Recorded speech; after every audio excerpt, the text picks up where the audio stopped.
If you're watching this video because you think it's going to be scary facts about the Home Alone movie 1 or 2, you're going to be sorely disappointed, I'm afraid. If, however, you want to hear more stories from real people about times when they were alone in a house and had mind-meltingly terrifying things happen to them, we've come to the right place. My name is Danny Burke, and this is the Top 10 Scary Home Alone Stories Part 2. Starting off at number 10 now, we have Great Grandma. This one comes from Captain Kershaw. Now, he said that one day he answered the phone to hear an elderly woman calmly and loudly say to him, "Tell Essie it is time to come home." He kept telling her that she definitely had the wrong number, but the old woman was adamant that he passed along that message. The only part of the message he actually understood was Essie. You see, Essie was the childhood nickname of his grandmother, but nobody had used it for decades. 2 hours after the phone call, he got a call from his grandmother's assisted living home telling him that his grandmother had passed away in her sleep. Now, the grandmother,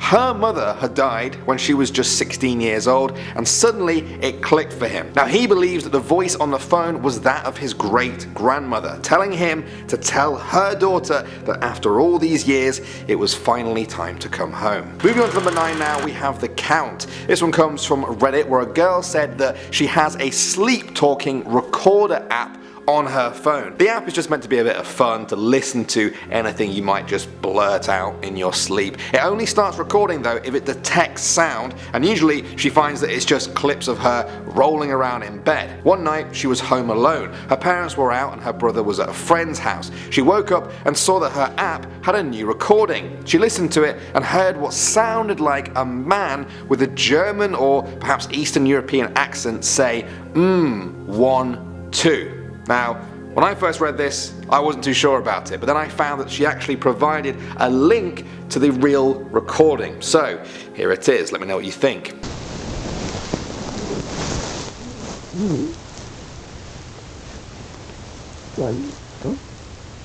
Well, what do you think of that? Do you think that sounds like a teenage girl in her sleep? What's your explanation for that? Let me know, please, because that's creepy. Next up at number 8 now, we have The Artist. This one was posted to Reddit as well. A girl said that during summer 5 years ago, she was home alone one night when she heard the doorbell ring. She opened the door to see a man stood there holding a large square bag. He started talking about how he was an artist and was going to open up an art gallery soon. He told her he wanted to sell her some paintings for a low price just to get things started. She wanted to be polite, and so she let him open the bag and show her the paintings. After the first few, she realized they were all nude.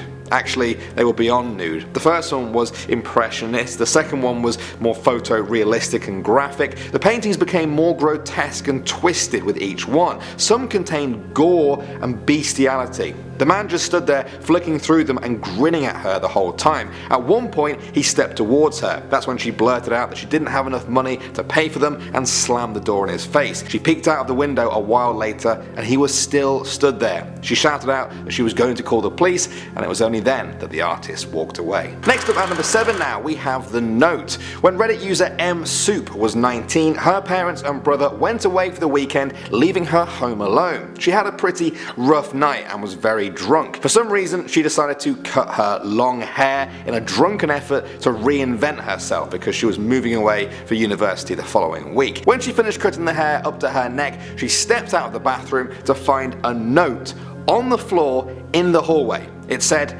"I was going to leave you a note, but I see that you are here." She tried not to freak out. She walked to her bedroom, she opened the door, and there, standing in the middle of the room, was a guy with hair over his face, just grinning. She freaked out then and began screaming, and then she recognized him. It was a guy she actually used to date 3 years before until he ran away from home. It turned out that he heard she was moving away and just wanted to talk to her, which they did. He didn't hurt or threaten her in any way, but she found out 2 years later that he had been institutionalized with schizophrenia. Moving on to number 6 now, we have The Angry Man. This one comes from user Not a Sugar Baby But Okay. He said that his family home lies on a 200-year-old street. It's a popular area for tourists, and quite often they found tourists just standing outside their windows trying to get a peek inside the old house. It's annoying and creepy, but he got used to it. One night he went upstairs to go to bed and found a guy standing in front of the window. The windows are the original casing, so they've got heavy wooden interior shutters that close at night. He closed one side because at that point he was tired tired and he didn't care if this strange man could see their upstairs living room. Then he went to close the other shutter and the man gave him a furious look.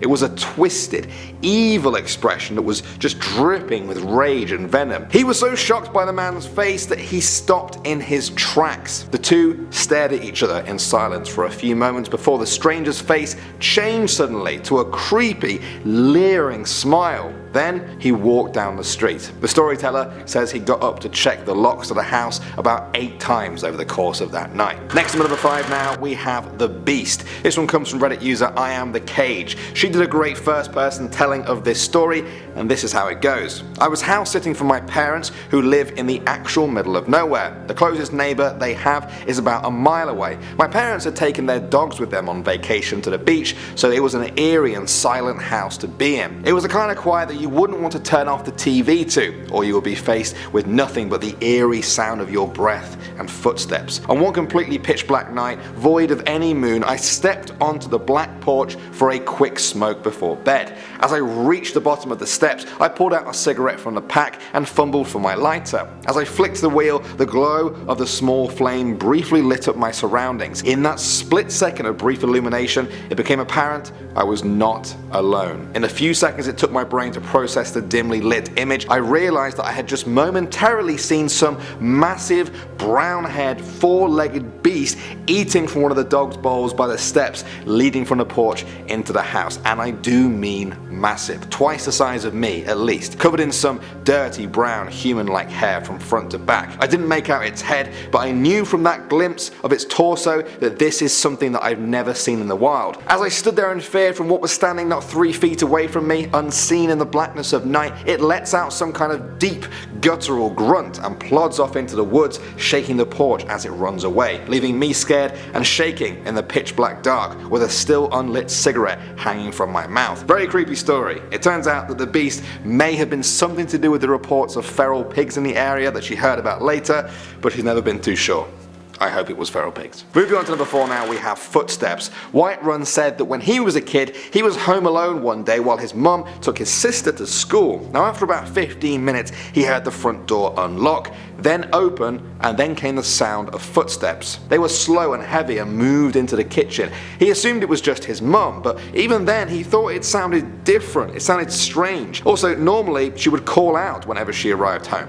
To him, this sounded like a big guy with boots on. He called out to the footsteps, but was met with only silence. Now he was scared. He grabbed his dog from outside and the two of them hid in a corner of the house. After what felt like an eternity, his mum really did come home. He told her about it and also the fact that he didn't hear those footsteps leave the house. The door was still locked, however, so were the windows, and there was no sign that anybody had entered. Not even a mark on the carpet from a shoe. Was that person still in their home? Were they even human? To this day, he has no idea what happened. And number 3 now, we have the cackle. Corby315 said that one day, when doing his laundry in his basement, one of the lights blew out. His basement was set up so that the laundry room is separated from the other side of the basement with a wall and a door. To get upstairs, you need to exit the laundry room and go through the other part of the basement. Since there was only one light on one side, it was always very dark. He finished the laundry and began to walk through the dark basement. As he exited the laundry room and got halfway through the basement, he heard a loud cackle. It was like the sound people make when they imitate a witch. In Corby's own words, he said it sounded like a witch who had been smoking for 50 years. It was a deep, raspy, hoarse cackle. That's what he heard, crystal clear, right behind him. He didn't look or hesitate, he simply ran for the stairs. Then Corby waited upstairs until his dad got home and changed that light bulb. He has not heard the cackle since that day and has never told a single person in the house about it. Coming in number 2 now, we have the figure. This one comes from Reddit user Definitely Not Satan. That's the kind of username that Satan would actually have. Suspect. When he was 18, he house sat for his parents while they spent a week away. He fell asleep one night but was awakened by the sound of talking. He looked to the other side of the room only to see that a small figure was breathing heavily, muttering and inching itself across the room towards his bed. What? He jumped up and just ran straight past it, all while screaming for his parents and telling them to get out of the house right now. After his parents calmed him down and got him away from the front door, they went to go and investigate. They found no evidence of the small muttering creature. His parents didn't believe him, but he still, to this day, swears that what he saw was 100% real. This one sounds a bit like the stories I've heard of people seeing fairies or like tiny people around the world, especially kids seeing them in their own bedrooms. But have you guys had experiences like that? And finally, number 1 now, we have the poltergeist. This one comes from Mickey on yourghoststories.com. Thank you, Mickey. He said, "This story happened a few years ago, and I am sad to say that it's a little bit like The Ring. My house is said to be haunted. Well, at least that is what I say. We moved here when I was 14. Since then, I always felt like I am not alone. Some nights I can see lights go on and off in my bathroom, or I smell horrible things when I'm awake in my house. But this encounter with a ghost was the last straw. It was a cold, rainy day, and I had to let my dogs in the house before they froze to death. My mom and dad were both at work. They said that they would be coming home late, so they gave me a list of things to do in order to be safe or just to keep the house in order. But the list was long, and I was not looking forward to doing all of the things when I could be having fun playing around with nobody home. When I was watching TV, I started to get the feeling like I wasn't alone after all. I felt a cold chill on my back, and at the corner of my eye I started seeing shadows. I felt a little better when I saw that my dog was not barking or showing teeth at anything. I went up to get some lemonade out of the fridge when suddenly, as I walked forwards, it opened on demand."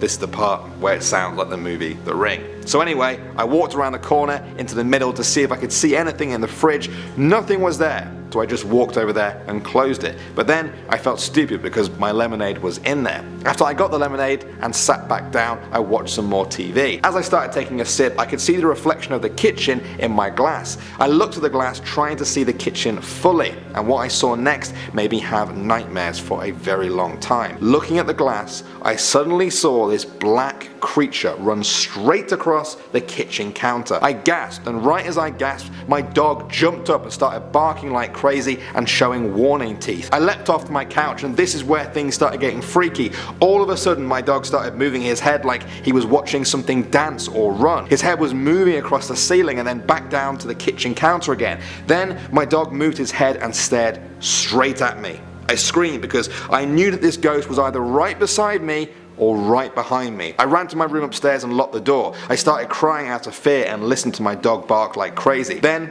all of a sudden, the barking stopped. My bedroom is big, but my bed is right in the corner near the window and the closet. I was sitting under the covers waiting to hear my dog bark again. It was all quiet. Then I hear my dog scratching and barking even louder now at my door. There was only one meaning to this: the ghost was now in my room. Next thing I know, I was woken up by my mother on the kitchen counter. She asked me what had happened, and I told her the whole story. She then asked me why I was found on the counter. I told her that all I remember was passing out in my bed. She looked at me and smiled. Then she said, "It's okay, sweetie, everything is fine now." To be honest, I found the mum in that story kind of creepy. Yeah, did anyone else get the vibe that she was in on it? Perhaps she was the ghost. I don't know. Let me know your thoughts on all of the stories we've talked about today. I love hearing your explanations and theories. Thanks for watching. As always, guys, my name is Danny Burke, and I will see you all in the next video.